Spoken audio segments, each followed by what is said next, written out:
Découvrez le Zimbabwe, 10 faits intéressants sur ce pays d'Afrique australe.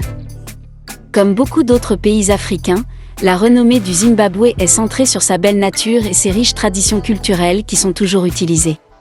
Le Zimbabwe est un pays plein de diversité culturelle et a une histoire de colonisation, mais est également célèbre pour ses ressources naturelles. Si vous appréciez le contenu, n'oubliez pas d'aimer et de vous abonner à notre chaîne L'Afrique Révélée. Par ailleurs, nous avons déjà publié une vidéo sur sa capitale, Harare, que nous vous invitons à regarder après celle-ci. Voici donc 10 faits étranges et merveilleux sur le Zimbabwe.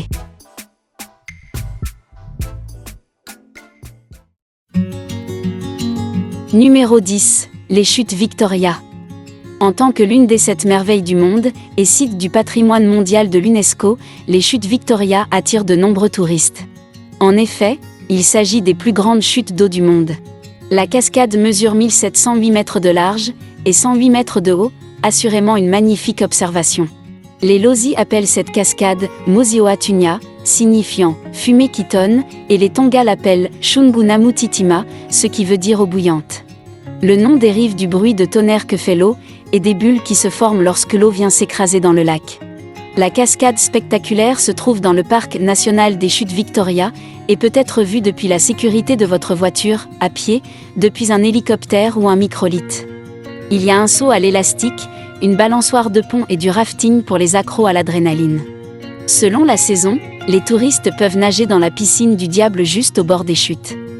Outre sa beauté, les chutes Victoria contiennent des informations historiques importantes. Certains disent que la région est habitée depuis environ 3 millions d'années. Des artefacts de l'âge moyen et de la pierre y ont été trouvés et datés.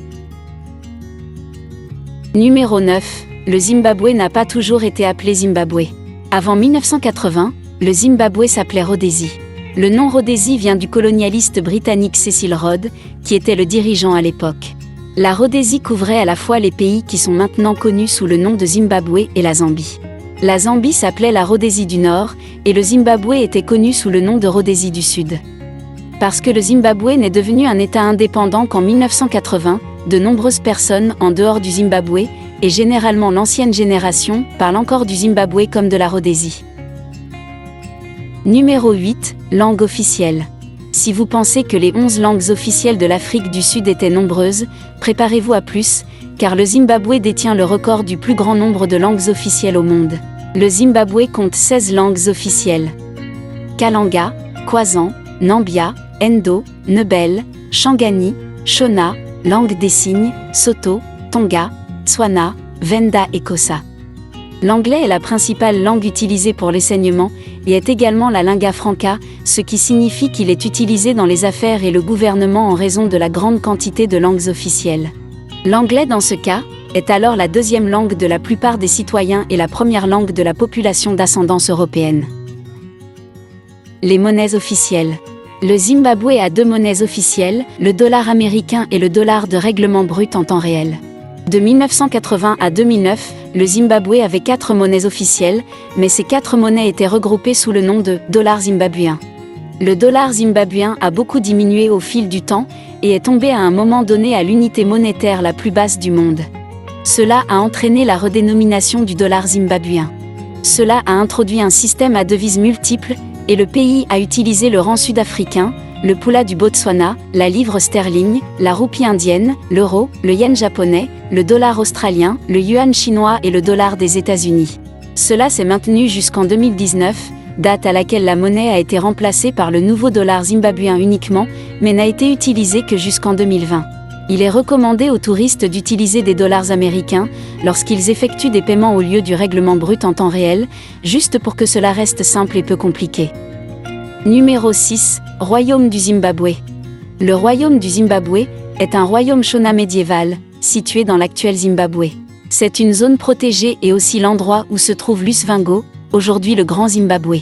Le Grand Zimbabwe est la plus grande structure en pierre de l'Afrique australe précoloniale et il a été construit entre le XIe et le XVe siècle.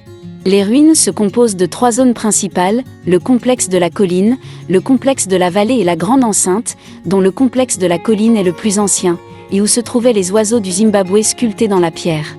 En raison d'un incident où certaines des statues ont été volées, les oiseaux sont maintenant conservés dans un musée sur place qui peut être visité par les invités. Le Grand Zimbabwe, un royaume de ruines antiques, est reconnu comme site du patrimoine mondial de l'UNESCO. Il s'étend sur 7,22 hectares et aurait pu abriter à l'apogée de son époque environ 18 000 personnes. Numéro 5. Exportation de tabac. Le Zimbabwe est l'un des plus grands producteurs et exportateurs de tabac au monde. C'est le plus grand producteur de feuilles de tabac en Afrique et le 4e producteur de tabac flûcured au monde. Le pays exporte 98% du tabac qu'il produit.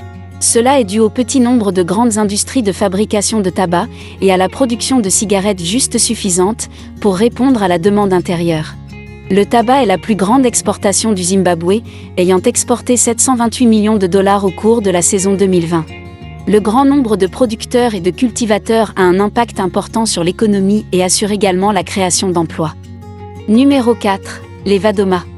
Le peuple Vadoma fait partie de la seule tribu de chasseurs-cueilleurs indigènes au Zimbabwe. Ils vivent dans la partie sud du Zimbabwe et sont particulièrement célèbres pour une partie de leur tribu atteinte d'ectrodactylie. L'ectrodactylie est une condition dans laquelle la main ou le pied est fendu et la formation ressemble presque à une griffe. Les 3 orteils du milieu manquent et les 2 orteils extérieurs se plient vers l'intérieur, ce qui fait que la tribu est également connue sous le nom de peuple de l'autruche ou tribu à 2 doigts. Parmi les membres de la tribu, l'ectrodactylie n'est pas considérée comme un handicap et les membres sont bien intégrés dans la tribu. La patrie de la tribu Vadoma est maintenant devenue la zone de safari de Shower. De nombreux membres de la tribu Vadoma ont quitté le mode de vie des chasseurs-cueilleurs et se sont installés dans les basses terres après avoir été menacés par les gardes-chasse en raison de leur braconnage. Les Vadoma vivent principalement isolés de la majorité de la population. Numéro 3. Parc national des piscines de Mana. Le nom Mana Pool vient du mot Shona Mana qui signifie 4.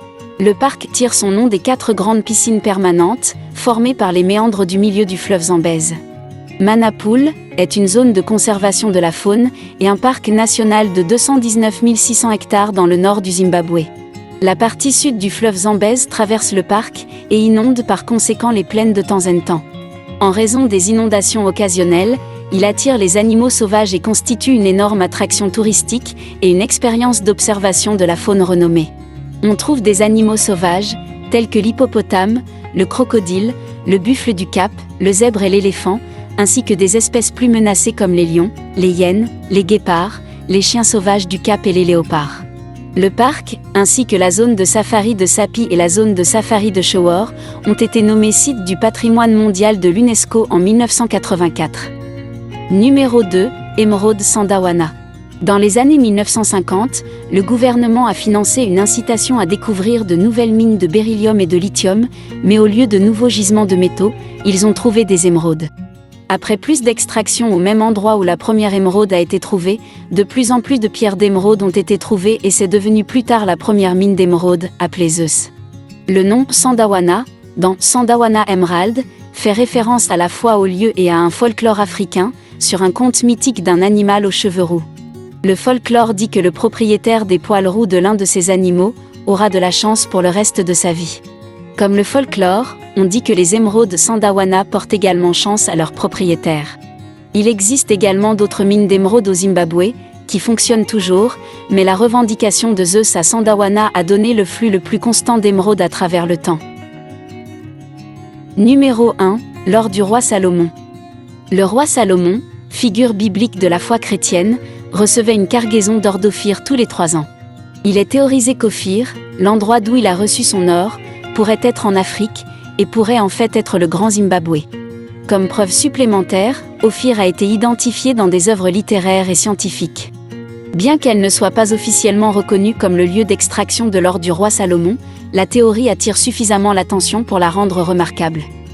Maintenant, sans même lever le petit doigt, sauf en appuyant sur le bouton j'aime, vous avez appris 10 nouvelles choses sur le Zimbabwe.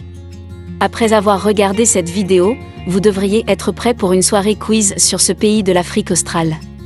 Merci d'avoir regardé la vidéo jusqu'à la fin. À bientôt.